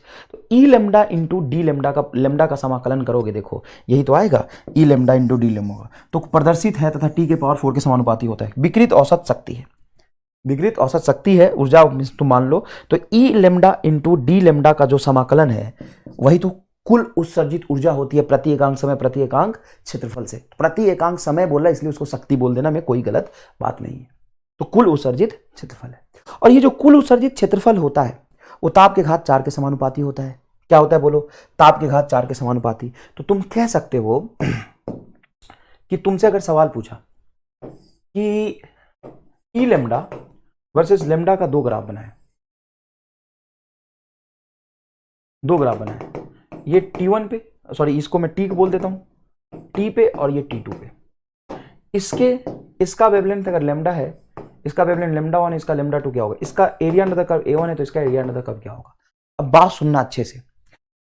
सबसे पहली बात, जो लेमडा 1 के करस्पॉन्डिंग अधिकतम ऊर्जा उत्सर्जित कर रहा है T पे, तो 2T पे ताप बढ़ेगा तो लेमडा कम होगा। तो सुनो ध्यान से, लेमडा 1 T1 बराबर लेमडा 2 T2, व्युत्क्रमानुपाती, तो लेमडा को इधर ला सकता हूं। हाँ सर, अब अच्छे समझ लेना, सवाल पूछते हैं ये। तो तुम कह रहे हो कि टी पे लेमडा 1 है तो इसको T बोल दो, तो लेमडा 1 T बराबर लेमडा 2 है और ये ताप 2T है तो 2T बोल दो। T से T कटेगा तो लेमडा 1 बराबर हो जाएगा 2 लेमडा 2, मतलब लेमडा 2 का मान आधा हो जाएगा। तो ताप डबल करोगे तो लेमडा का मान जिसके करस्पॉन्डिंग अधिकतम ऊर्जा उत्सर्जित हो रही है वो आधा हो जाएगा। अब बात है क्षेत्रफल की, तो क्षेत्रफल जो आएगा A1 वो कुल उत्सर्जित ऊर्जा होगा, और बीम के नियम से कुल उत्सर्जित ऊर्जा ताप के घात 4 के समानुपाती होता है। तो A1 एरिया इसके अंदर आया है, इसके अंदर आया A1 एरिया, तो A1 बटा A2 बराबर T का घात 4 बटा 2T का घात 4, मतलब A2 2T पे है, 2T का घात 4। तो A1 बटा A2 का जो अनुपात होगा वो 1 बटा 2 का घात 4, 2 दूना 4, 4 दूना 8, 4 बार गुना कर दो तो 2 दूना 4, 4 16, 1:16 के रेशियो में आएगा। मतलब इसका जो क्षेत्रफल होगा अधिक ताप पे, तो देखोगे ताप अगर बढ़ता है तो ग्राफ पीछे तो शिफ्ट होता है लेकिन ऊपर जा रहा है। तो T1 पे देखो एरिया इतना ही बनेगा, T2 पे देखो एरिया इतना बना, T3 पे एरिया इतना बना। तो जैसे जैसे ताप बढ़ेगा तो उसमें कुल उत्सर्जित ऊर्जा ज्यादा होगी, तो क्षेत्रफल का घात मतलब क्षेत्रफल का मान बढ़ेगा। तो ये कहानी है तुम्हारी पूरी विकिरण की। अब लास्ट में है न्यूटन के शीतलता का दर। न्यूटन साहब यहां भी घुस गए। जैसे मान लो तुमने देखा होगा मूवी में, तुम्हारे घर में तो चाय बनती है तो चीनी वहीं पे डाल देते हैं, लेकिन बड़े बड़े मूवी में और होटल में जाओगे तो जब चाय बनती है तो वो चाय ले जाते बिना चीनी के और अपने इच्छा अनुसार से चीनी डालते हैं। अब ऐसा क्यों होता है साहब कि अपने इच्छा अनुसार से चीनी डालते हैं? चीनी पहले डाल के ले आओ ना यार, अपनी इच्छा अनुसार से चीनी डालने का क्या मतलब है? तो ऐसा है कि पहले से अगर चीनी डाल के ले आऊंगा तो चाय जल्दी ठंडा हो जाएगा, और बाद में चीनी डालोगे तो चाय धीरे धीरे ठंडा होगा। तो ये क्या बात हुई? तो न्यूटन के शीतलता का नियम कहता है, न्यूटन साहब ने अपन अलग शीतलता के नियम दिए। वो कहते हैं कि शीतलता का जो दर है वो तापांतर के समानुपाती होता है। तापांतर मतलब वस्तु का ताप माइनस वातावरण का ताप, वातावरण का ताप। शीतलता का दर समानुपाती होता है तापांतर के। अब मान लो कोई वस्तु, जैसे मान लो कि हाँ ऐसा करते हैं ना, ऐसा करते हैं कि तुम ठंडे का टाइम चल रहा है, तुम्हें नहाना है, तुम पानी गर्म किए, एक बकेट पानी गर्म किया, और एक बकेट पानी गर्म करके तुम्हें कोई काम आ गया, रामलाल गया नहाने, रामलाल को बबीता का फोन आ गया, तो रामलाल क्या करेगा कि पानी गर्म करके अभी अभी रखा है, जब उसको छोड़ देगा तो ठंडा हो जाएगा। तो क्या करना चाहिए? जो पानी गर्म है उसको गर्म रहने दो, 10 मिनट बाद आके नहा लेना, या जो गर्म पानी उसमें थोड़ा ठंडा पानी मिला दो और फिर 10 मिनट बाद आके नहा लेना। क्या करना सही होगा सोच के बताओ। तो सर गर्म है तो गर्म रहने देते ना, ठंडा मिला देंगे और फिर बाद में आएंगे तो और ठंडा हो जाएगा। ऐसा नहीं है बेटा रामलाल, ध्यान से सुनो। अगर तो कभी तुम्हारे जीवन में ऐसी समस्या आती है तो तुम्हें क्या करना है सुनो। तुम क्या करो कि फटाफट, मान लो फोन आ गया, अब तुम नहाने के लिए तैयार, पानी गर्म, फोन आ गया, तो तुम क्या करोगे कि उसमें थोड़ा पानी मिला दो। जैसे ही पानी मिलाओगे तो जो पानी का ताप है वो कम हो जाएगा और वातावरण के साथ उसका अंतर कम होगा, मतलब वो धीरे धीरे ठंडा होगा। कोई भी चीज उतनी ही तेजी से ठंडा होती है जितना वस्तु का ताप और वातावरण में ताप का अंतर होता है। मान लो तुम्हारी वस्तु की ताप है 30 डिग्री सेल्सियस, वातावरण की ताप है 30 डिग्री सेल्सियस, और तुमने अभी अभी चाय बनाया था 100 डिग्री सेल्सियस पर है। तो चाय लेके आओ 100 डिग्री सेल्सियस पे और वातावरण की ताप है 30 डिग्री सेल्सियस पे, तो ये जल्दी ठंडा होगा, जल्दी ठंडा होगा। और मान लो कि वातावरण का ताप है 30 और तुम चाय बना के लाए, इसमें चीनी मिला दिया, चीनी मिलाने से कुछ इसका ताप कम हो गया, 60 डिग्री हो गया। अब तुम यहां से जब ठंडा होना शुरू होगा 60 डिग्री पे तैयार करके रखोगे, तो अब ये धीरे धीरे ठंडा होगा।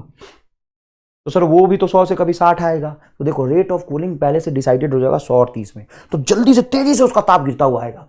तो जितना ज्यादा तापांतर से ठंडा हो रहा है तो जल्दी जल्दी ठंडा होता जाएगा, और कम तापांतर से ठंडा होना शुरू है तो धीरे धीरे ठंडा होता जाएगा। समझ में आया कि नहीं आया? इसका टेम्परेचर वर्सेस समय का जब ग्राफ बनाते हैं, तो टेम्परेचर वर्सेस समय का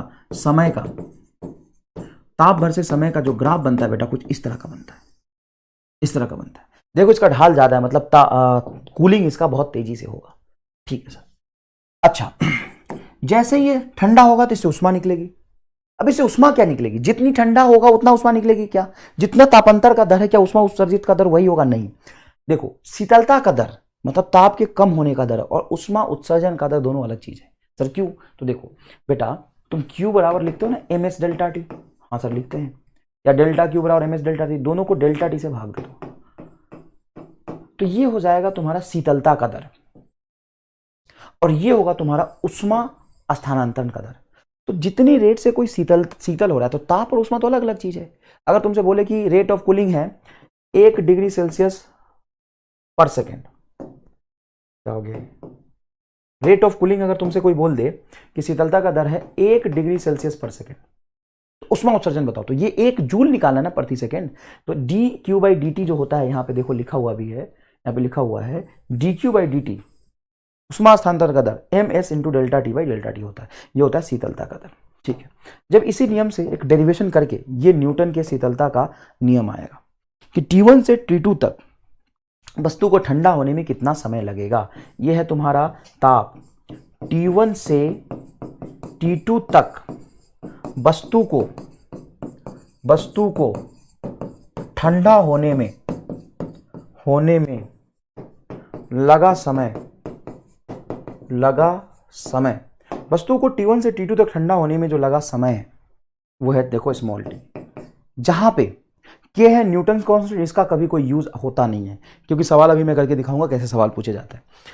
ये T1 से T2 तक थंदा हुआ है, जहां पे T0 है तुम्हारा वातावरण का ताप, वातावरण का ताप।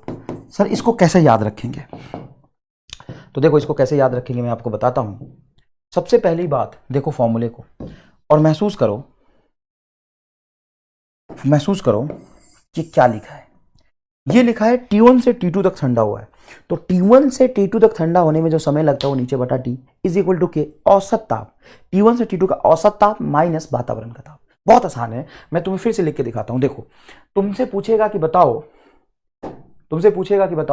T1 से T2 तक ठंडा होने में लगा समय, ऐसे लिखोगे T1 से T2 तक ठंडा होने में लगा समय T। पैटर्न, फॉर्मूले का पैटर्न बन रहा है, उसको कविता की तरह दिमाग में सेट कर लो, एक स्टेटमेंट की तरह दिमाग में सेट कर लो। T1 से T2 तक आने में समय लगा है T बराबर K, भूल जाओगे तो भी दिक्कत नहीं है, बराबर औसत ताप माइनस वातावरण का ताप। ये वातावरण का ताप तो फिक्स है, तुम्हारे चाय के ठंडा होने से क्या वातावरण का ताप बढ़ जाएगा? नहीं, वो तो फिक्स है। तो ये है तुम्हारे न्यूटन के शीतलता का नियम का फॉर्मूला। इसको अपने को याद रखना है। T1 से T2 तक आने में जो समय लगेगा, ठंडा होने में, किसी वस्तु को T1 से T2 तक ठंडा होने में जो समय लगेगा वो T1 माइनस T2 बटा स्मॉल t बराबर K T1 plus T2/2 minus T0 होगा। अब है बिट्जमैन फ्रेंच लॉ। बिट्जमैन फ्रेंच लॉ कहता है कि दो अच्छे चालक होते हैं उष्मा के, वो धातु के धारा के भी अच्छे चालक होते हैं। देखो विद्युत के अच्छे चालक उष्मा के अच्छे चालक होते हैं, विद्युत के अच्छे चालक उष्मा के भी अच्छे चालक होते हैं। जैसे देखो ये कह रहा है विद्युत की चालकता है, देखो उसमें चालकता है K और विद्युत की चालकता है तुम्हारा सिग्मा, तो इसके अच्छे चालक है, मतलब K समानुपाती होता है तुम्हारा सिग्मा के, और ये किसी एक ताप पर T पे हमने निकाला है, ठीक है ना। तो इसकी वैल्यू जो होगी K, देखो ना समानुपाती तो हो गया, सिग्मा इधर लाओगे तो K बटा सिग्मा T का मान क्या रहता है? नियत। K बटा सिग्मा T का मान कैसा रहता है? नियत मान रहता है, ठीक है। तो जो इसका निष्कर्ष ये निकलता है विद्युत के अच्छे चालक उष्मा के अच्छे चालक होते हैं। तो तुमसे यही पूछ लेगा कि 4 में से सही ऑप्शन बताओ, विद्युत के अच्छे चालक उष्मा के कुचालक होते हैं। तो ऐसे ऐसे करके सवाल पूछ लेते हैं, कोई खास बात नहीं, याद रखेंगे। विद्युत के अच्छे चालक उष्मा के भी अच्छे चालक होते हैं। विद्युत चालकता उष्मा चालकता के समानुपाती होता है। बस ये नियम आपको याद रखना है। ठीक है बेटा, आगे देखिए, ऊर्जा हस्तांतरण में कौन सी विधि गुरुत्वाकर्षण पर आधारित होती है? प्राकृतिक संवहन। देखो नीट का पूछा हुआ सवाल है साहब, मैं नया सवाल खुद से नहीं लाया हूं, नीट का पूछा हुआ सवाल है। अब बहुत अच्छे से थ्योरी को मान लो कि मैंने 15 मिनट एक्स्ट्रा लिया, ज्यादा से ज्यादा कितना लिया होगा एक्स्ट्रा बताओ? 15 मिनट, इतना ही तो एक्स्ट्रा ले सकता हूं। ऐसा थोड़ी ना कि इसको मैं 15 आधे घंटे में खत्म कर दूं। आधे घंटे में अगर खत्म कर दूं तो यहाँ पे कोई मतलब नहीं होगा खत्म करने का, कुछ नहीं आएगा समझ। हर एक चीजों को धीरे धीरे समझना होता है। चलो अब देखो सवाल कैसे सॉल्व होंगे तुम्हारे। किस प्रक्रम में उष्मा स्थानांतरण की दर अधिकतम होती है? विकिरण। डायरेक्ट हो जाती है, रेडिएशन स्पीड ऑफ लाइट से होता है विकिरण। उष्मा के अच्छे अवशोषक हैं, अवशोषक, अच्छे अवशोषक। जो अच्छा अवशोषक होता है, जो काला काला काला वस्तु, एकदम काला वस्तु अच्छा अवशोषक होता है, वही आगे चल के अच्छा उत्सर्जक होगा। जो अच्छा अवशोषक होगा, जो अच्छे से भी पढ़ाई करेगा, वही तो कल राज करेगा। तो जो अच्छा अवशोषक, जो अच्छे से सब चीजों को सीख रहा है, वही तो एग्जाम में बैठ के निकालेगा उसको बहुत अच्छे से। जो आज सीख ही नहीं पा रहा, इतनी मैंने तुम्हें चीजें सिखाई क्यों, उसमें से कुछ चीजें तो तुम सीखने से मना ही कर दी है कि हमसे ना हो पाएगा, ये रिफ्लेक्ट हो गया सर, ये दिमाग पे आकर रिफ्लेक्ट हो गया। कितना अच्छा चीज है, मैंने तुम्हें सिखाया क्यों, तुम्हें ज्ञान दिया मैंने क्यों, उस क्यों में से तुम तो कुछ सीखने से मना कर दिए, और कुछ बचा उसमें से कुछ तुम भूल गए, तो बचा इसमें तुम्हारा अवशोषित जो बचा वो कम बचा। और कोई अच्छा बच्चा होगा वो पूरा सीख लेगा और अंदर रखेगा, ना तो उत्सर्जित करेगा, ना तो परगम्यता होगा, ना तो भूलेगा, तो सारा अपने अंदर रख लेगा। मतलब जो अच्छा अवशोषक है वही कल को अच्छा उत्सर्जक होगा। उससे अगर कोई डाउट पूछेगा तो फटाफट बताएगा। तो अच्छे अवशोषक ही अच्छे उत्सर्जक होते हैं। एक वस्तु सभी संभव तरंगदैर्घ्य की विकिरण उत्सर्जित करती है कहलाती है। सभी तरंगदैर्घ्य, आदर्श कृष्ण का सभी तरंगदैर्घ्य के विकिरण उत्सर्जित कर सकती है। समझ में आया कि नहीं? आदर्श कृष्ण का, आदर्श कृष्ण का। नेक्स्ट देखिएगा, एक गर्म तथा ठंडी वस्तु को एक दूसरे से पृथक करते हुए निर्वात में रखा जाता है, तो निम्न में से कौन गर्म वस्तु में ताप में कमी उत्पन्न कर सकता है? विकिरण। क्योंकि निर्वात में चालन तथा संवहन होना संभव नहीं है, क्योंकि चालन और संवहन के लिए माध्यम चाहिए। समझ में आया कि नहीं? नेक्स्ट देखिए, एक द्रव 5 मिनट में 70 से 60 तक आता है, ठंडा होता है, इसे 60 से 50 तक आने में कितना समय लगेगा? तो मैंने क्या बोला था, जो शीतलता का दर है वो तापांतर के समानुपाती होता है। मान लो कि वातावरण का ताप है 40 डिग्री सेल्सियस, इसका तापांतर कितना हो जाएगा? 70 और 40 30, तो जल्दी जल्दी ठंडा होगा। इसमें ठंडे में लगा 5 सेकेंड। अब 60 और 50 में इसमें तापांतर क्या होगा सर? 20। इसमें तापांतर कम, तो शीतल होने में ज्यादा समय लगेगा, तो 5 मिनट से अधिक समय लगेगा। एकदम छोटा सा सवाल पूछा है। आगे देखो, ये सवाल एग्जाम का पूछा हुआ है, वही मैंने डायरेक्ट उठाया, देखिएगा ध्यान से। यदि एक धात्विक गोला 10 मिनट में 62 से 50 तक आता है, सुनो, T1 62 डिग्री सेल्सियस से 62 से 50 तक आया, तो T1 से T2 तक ठंडा होने में समय लिया 10। किसी को काटना मत, अभी रहने दो ऐसे। इज इक्वल टू K, 62 से 50 का औसत ताप, T1 से T2 का औसत ताप माइनस वातावरण का ताप। वातावरण का ताप नहीं दियो। अगले 10 मिनट में ये 42 डिग्री से ठंडा होता है, यह 42 डिग्री तक ठंडा होता है। मतलब 50 से 62 से 50 आया, 50 से 42 आया, तो 50 से 42 को लिखोगे, 50 से 42 तक अगले 10 सेकंड में ठंडा होगा। Is equal to K, 50 plus 42 by 2 minus T0। तो परिवेश का ताप ये T0 यहां से निकल जाएगा। कितना जबरदस्त। और ऐसे ही कंपेरिजन बेसिस सवाल पूछते हैं, तो यहां पे भाग दे दो। भाग देने पे देखना बेटा अच्छे से, 10 से 10 कटेगा, इसलिए नहीं काट रहा था, K से K कटेगा। अब क्या हो जाएगा, 60 माइनस 52 हो जाएगा तुम्हारा 12, और नीचे होगा 50 माइनस 42 8, तो ये हो जाएगा बेटा 12/8 इज इक्वल टू, यहां पे ध्यान से देखना, 60 62 और 50 कितना हो जाएगा? 62 और 50 हो जाएगा 50 50 112, तो 112 और 2 तो 56, 56 माइनस T0 है ना। कैलकुलेशन एक बार खुद देख लेना। 50 और 42 हो जाएगा 92, 92 बेटा 2 मतलब 46, 46 माइनस T0, और 4 से काटोगे तो 2 और ये कटेगा 3, तो ये हो गया तुम्हारा 3, 46 minus T0 is equal to 2, 56 minus T0। यहां से आप T0 बहुत आसानी से निकाल सकते। सर अगर हमसे डायरेक्ट बिना एक ही बार पूछ लेता T0 तो हमें K नहीं पता होता, हम डायरेक्ट नहीं निकाल सकते। तो हमेशा न्यूटन के शीतलता के नियम पे यही फॉर्मूले से सवाल पूछता है। क्या है फॉर्मूला, फिर से बताओ। T1 से T2 तक ठंडा होने में समय लगता है, स्मॉल t बराबर होता है K, औसत ताप होता है T1 plus T2 by 2 minus T0। ये सर फॉर्मूला, ये सर फॉर्मूला। समझ आया कि नहीं आया? देखो, यदि किसी तारे की त्रिज्या r है तथा एक कृष्णिका की भांति व्यवहार करता है, तो तारे का ताप क्या होगा जबकि तारे से उत्सर्जित उत्पन्न दर है Q। जबकि तारे में उत्सर्जित उत्पादन दर है क्यों? उत्सर्जित उत्पादन दर मतलब उष्मा बटा समय, उस पर उत्सर्जित उत्पादन दर पूछा मतलब समय के सापेक्ष कुल ऊर्जा प्रति सेकंड कितना निकल रहा है वो क्यू है। तो ये हो जाएगा बेटा तुम्हारा सिग्मा T⁴ इंटू क्षेत्रफल। प्रति एकांक क्षेत्रफल से बोलता तो ए नीचे आता, लेकिन ये बोला है किसी तारे से त्रिज्या आर है तथा देखो त्रिज्या आर है मतलब जबकि तारे में ऊर्जा उत्पादन की दर, ऊर्जा उत्पादन देखो ऊर्जा कितनी उत्पादित कर रही है उसकी दर क्या है, तो कुल ऊर्जा बटा समय क्यू दे दिया।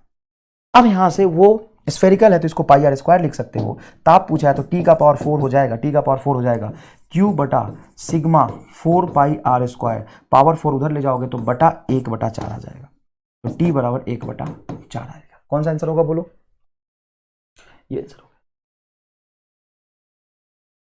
ये आंसर होगा। और ये 2012 का पूछा हुआ सवाल है, ऐसे एग्जाम में सवाल पूछते हैं। ये देखना, एक कृष्ण का 57-60 ताप पर है, मतलब एक ब्लैक बॉडी कितने ताप पर है? 57-60 ताप पर है, मतलब टेम्परेचर उसकी हो गई 57-60 केल्विन। ठीक है सर, 57-60 केल्विन है। ये 250 नैनोमीटर तरंग दैर्ध्य पर वस्तु द्वारा उत्सर्जित ऊर्जा है U1।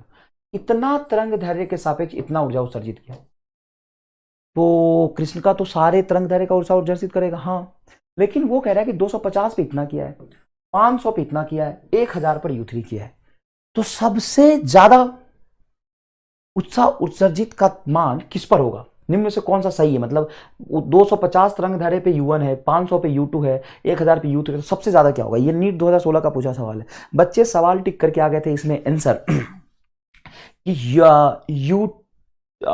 U3 तो जीरो नहीं होगा, कुछ ना कुछ होगा, U1 जीरो तो नहीं होगा, सब पे ऊर्जा उत्सर्जित होगी ही। बच्चे टिक करके आ गए थे कम तरंग दैर्ध्य पे ज्यादा उष्मा उत्सर्जित करेगा, तो कम दैर्ध्य 250, तो 250 पे U1 ये टिक करके आ गए थे, लेकिन असल में ये गलत है। तुम्हें क्या सिखाया गया है कि उष्मा उत्सर्जन का दर जो होता है वो इस तरीके से बनता है, मतलब यहां पे तरंग दैर्ध्य ये कम है, लेकिन इस तरंग दैर्ध्य पे जो उष्मा उत्सर्जित किया U1 वो ज्यादा हो, ये जरूरी थोड़ी ना है, ये तो ग्राफ है ना। सबसे कम तरंग दैर्ध्य क्या है? 250। क्या इसी तरंग दैर्ध्य के सापेक्ष अधिकतम ऊर्जा उत्सर्जित हुई है? नहीं, इसके सापेक्ष हुई है। और इसके सापेक्ष ये तरंग दैर्ध्य कितना होगा ये निकालना आसान है अगर तुम्हें ताप दिया हो तो। कैसे? लैम्डा इज इक्वल टू होता है B/T।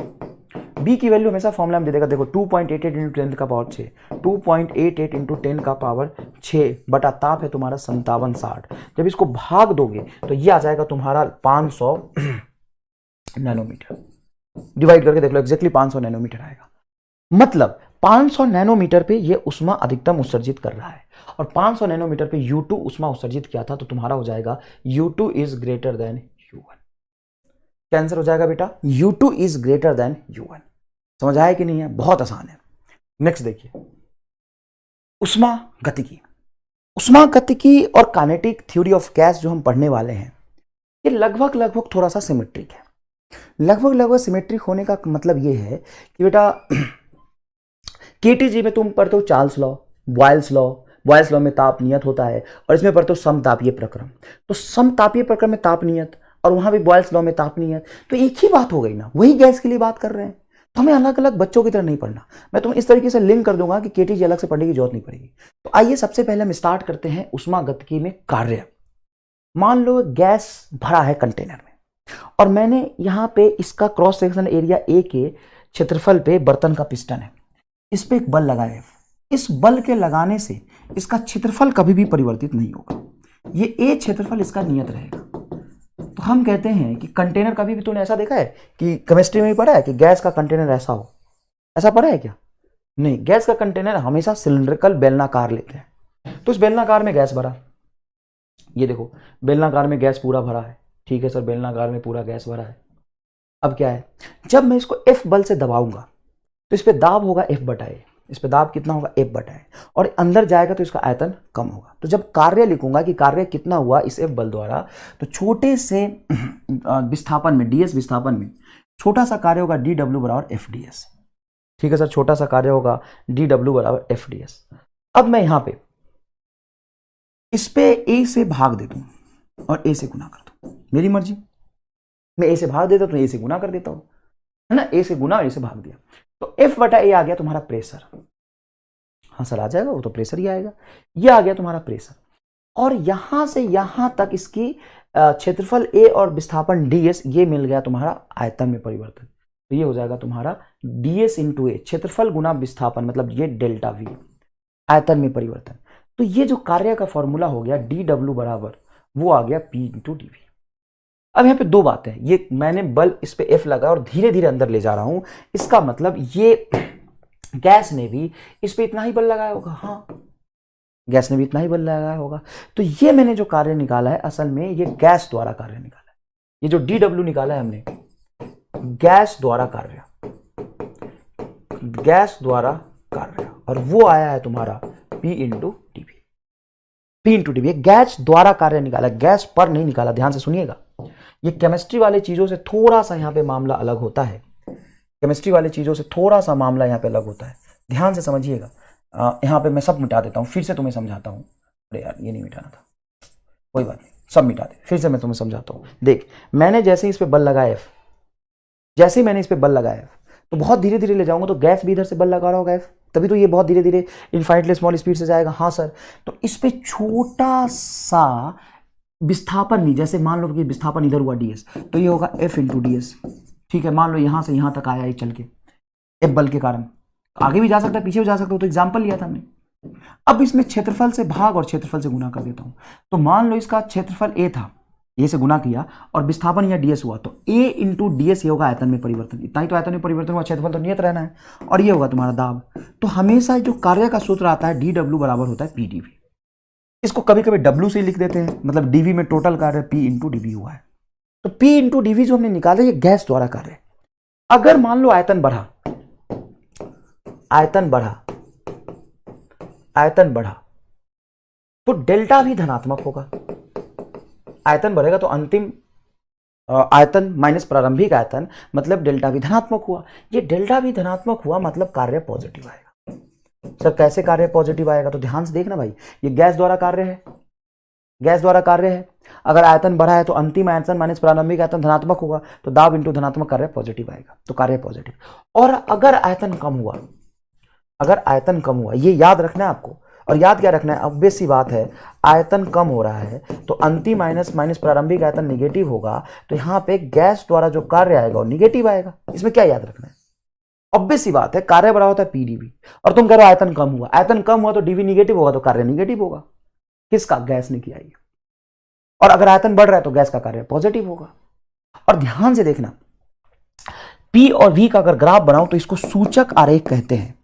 सूचक आरेख, इंडिकेटर डायग्राम क्यों कहते हैं? क्योंकि इसका जो एरिया अंडर द कर्व होगा, देखो पी डीवी, तो देखो यहां से पी और डीवी का जो ग्राफ बनेगा उसका एरिया अंडर द कर्व मालूम है, तो इसका समाकलन, और इसका समाकलन ही तो कार्य है।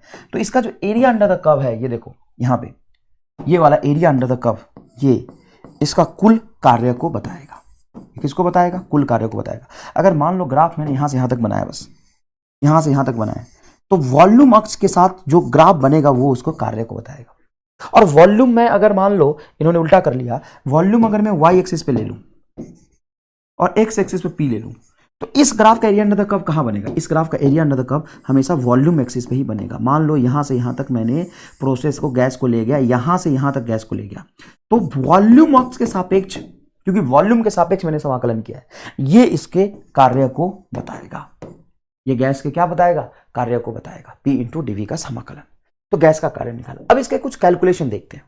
मैंने मान लो ऐसा ग्राफ बनाया और मैं बच्चों से पूछता हूं कि बताओ बेटा, ये गैस यहां से यहां जा रही, तो यहां से यहां तक जब गैस जा रही, मतलब प्रेशर और वॉल्यूम के बीच में किसी गैस का ये ग्राफ बना है, तो इसमें कार्य बढ़ रहा है कि घट रहा है?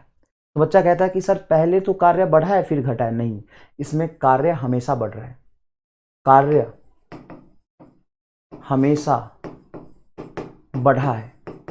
कैसे सर? तो रामलाल एक बात बता, कार्य बराबर क्या होता है? Area under the curve. तो इसका एरिया अंडर द कर्व तो बढ़ ही रहा है।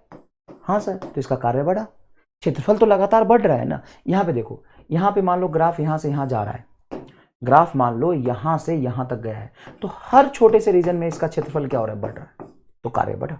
इसमें भी बी में भी कार्य क्या हो जाएगा? बढ़ेगा। ए तथा बी दोनों में लगातार कार्य बढ़ रहा है। अब कार्य को जितना फॉर्मूला से समझेंगे, फॉर्मूला से समझेंगे, उतना ही ज्यादा आपको ग्राफ से भी समझना पड़ेगा। क्योंकि थर्मोडायनेमिक्स में ग्राफिकल एनालिसिस फिर से बहुत ज्यादा होता है। तो जैसे जैसे देखो, मैं फिर से आपको समझाने की कोशिश करता हूं, मैं अगर नहीं समझा पाया तो फिर से समझाने की कोशिश करता हूं, ध्यान से देखिएगा। यहां से मान लो चला, ये इनिशियल पॉइंट है, यहां पे वॉल्यूम था कुछ वी आई, और ऐसे चलते चलते चलते चलते यहां बढ़ रहा। तुम एक बात बताओ, हर क्षण पे क्या इसका आयतन बढ़ रहा? हाँ सर, आयतन तो बढ़ रहा है। तो रामलाल, आयतन बढ़ रहा है तो कार्य तो बढ़ेगा ही, कार्य तो लगातार बढ़ेगा। यहां पे भी देखो, इस रीजन से यहां गया है, तो जब इसका आयतन यहां पे था और यहां पे गया तो लगातार आयतन बढ़ रहा है, तो कार्य बढ़ेगा। कार्य कम कहां हो रहा है भाई? और क्षेत्रफल भी बढ़ रहा है तो कार्य बढ़ेगा। अब चलो, एक साइकिल बनाया मैंने, क्योंकि इस तरह के साइकिल पे खूब सारे सवाल पूछे जाते हैं। मान लो एक वस्तु ए से बी पे गया, पहले एरो उल्टा बना लिया इन्होंने, फिर बी से सी पे गया, सी पे डी पे गया और डी से ए पे गया। तो मुझे ना कार्य लिखना है। तो कार्य होता है पीवी ग्राफ का क्षेत्रफल, क्योंकि पी और डीवी का समाकलन कार्य को बताते हैं, तो पीवी ग्राफ का क्षेत्रफल। तो अगर मैं आपसे पूछूं कि मुझे कार्य बताओ बीसी में, ये रहा बी और ये रहा सी, जब बी से सी तक गैस जाएगा, गैस जब बी से सी तक जाएगा तो कितना कार्य होगा? तो बोलोगे सर बी से सी तक जब जा रहा था तो इस स्ट्रेट लाइन को मैंने ध्यान से देखा तो मुझे तो आयतन नियत दिखाई दिया सर। देखो ना भाई, V2 आयतन, यहां पे बताओ आयतन V2, यहां पे आयतन बोलो V2। आयतन जो है ये एक्स एक्सिस पे रखा और ये वाई पे चढ़ा है, तो यहां तो आयतन नियत रह गया। हाँ, तो कार्य 0 आएगा, मतलब बी से सी तक कोई कार्य नहीं हुआ। और अगर मैं डी से ए तक पूछूं तो देखो, यहां से भी यहां तक आयतन नियत रहा तो कोई कार्य नहीं हुआ। तो कार्य हुआ कहां? तो कार्य ए बी में हुआ होगा। कितना कार्य हुआ? तो कार्य बराबर होता है पी डेल्टा बी। सुनो, कार्य बराबर क्या होता है? P into delta B. तो यहां से यहां तक चला था तो क्या हर क्षण पे प्रेशर P1 था? हाँ सर, क्षण पे प्रेशर P1 था। और यहां से यहां तक आयतन कितना बढ़ा? तो ये हो गया V2 माइनस V1। और असल में देखो, यहां से यहां तक जा रहा था तो हर क्षण पे प्रेशर का मान बोलो, समझना बेटा अच्छे से। यहां पे प्रेशर का मान बोलो P1, और आयतन कितना बता? V2 minus. और वैसे ना बोल के मैं डायरेक्ट इसका यहां से यहां तक का एरिया निकाल दूं। तो एरिया कैसे निकालूंगा? लंबाई गुना ये चौड़ाई। लंबाई बोलो सर, यहां से यहां की लंबाई P1 और यहां से यहां की चौड़ाई जो होगी ये V2 माइनस V1, वही तो आया है। तो लॉजिकली निकालो या इसका एरिया निकाल दो। यहां से यहां तक AB का ग्राफ ये रहा, समझो इस बात को कि AB का ग्राफ ये रहा, ये है या AB का रीजन, ये है तेरा AB का रीजन।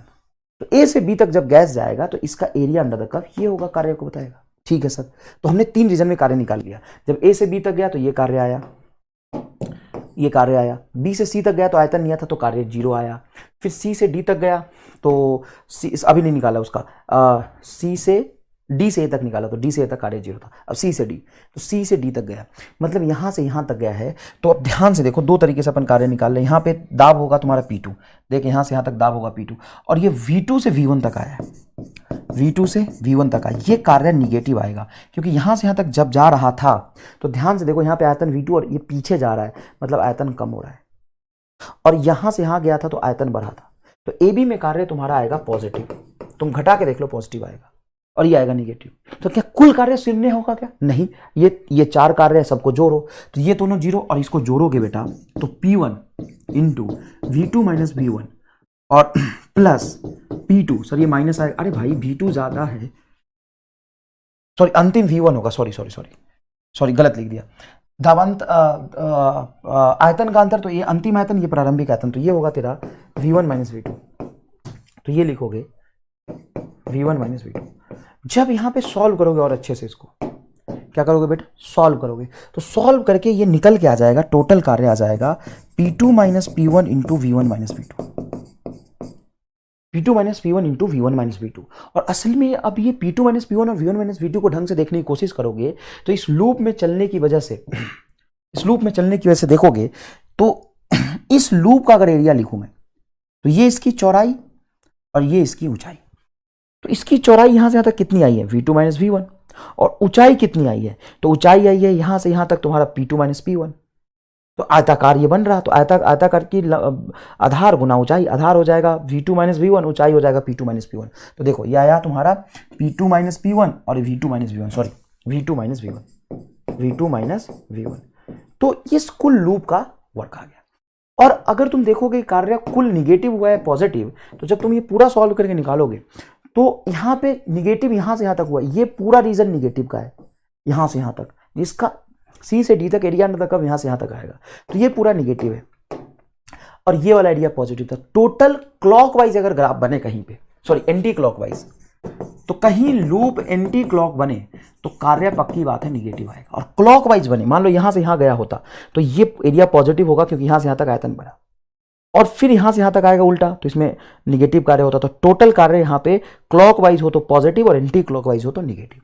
तो कोई भी पीवी ग्राफ का अगर तुम्हें एरिया निकालना हो तो उस लूप का क्षेत्रफल निकालो। जैसे ये रहा तुम्हारा, देखो ध्यान से, अब इसमें तुमसे कार्य पूछ रहा, इसमें कार्य बताओ। तो सबसे पहली बात तो कार्य होगा निगेटिव क्योंकि एंटी क्लॉकवाइज घूम रहा।